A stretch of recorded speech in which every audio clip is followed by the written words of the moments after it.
خواست کوم ګوهرعلي ګوهر ته ستاسو لاسونه پرکار کړي. ګوهرعلي ګوهر سو نیمګړی کوشش د نیمګړی خاکې د عنوان لاندې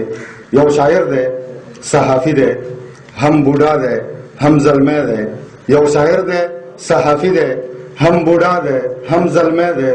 د سلیم دراز سړی دی،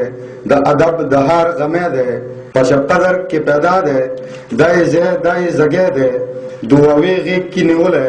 پریچ خیل دی، محمد زی دی، د پښتو په مینه مړ دی، په پښتو باندې ژوندی دی، په خدمت په منډه تړله د هر چا نه ګړندی دی،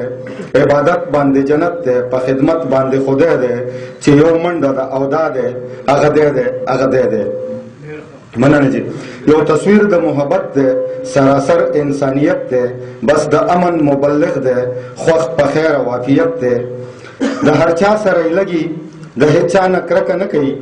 درون نظر درنې خبرې، هیڅ خبره سپکه نه کوي، د اولس ترقي غواړي، تن یې ځکه وده نه کوي، د الفت کروندګر دی، کر د شر په ځمکه نه کوي، دا پوره مشروط کمار دی، د پردي خیال سکه نه کوي، د شعرونو په مضمون کې کابلۍ خټکه نه کوي، په ثبوت کوي خبرې، یو خبره ورکه نه کوي، لالچ تمه ویره ترهه د چا خان ملکه نه کوي، پیروي د راز د فکر د چا بل مسلکه نه کوي، د قلم د کلی خان دی، خو پخوي خصلت ملنګ دی، د بیوسو ترجمان دی، د زردار سره په جنگ دی. مننه جی. اخیری بند جی. د قلم په خوږه ژبه انساني خویونه ښایي، بې درکه بې ګودره د مرام په لورې بیایي، د انسان ښېګړه ګوري، د انسان په مینه پایي، د ملي ګلشن په ګلو همیشه نغمه سرایي، د منزل په لورې درومي، که څوک هر سحر سوایي، نه یریږي نه شرمیږي، هغه وایي چې رښتیا یي،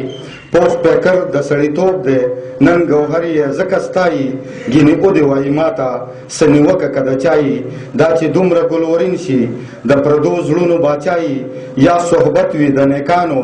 یا د مور او پلار دعایي، په دې ښکلو خصلتونو مزین چې شي حیات شي، نه پټیږي نه ورکیږي، خور په واړه کائنات شي. وسلام.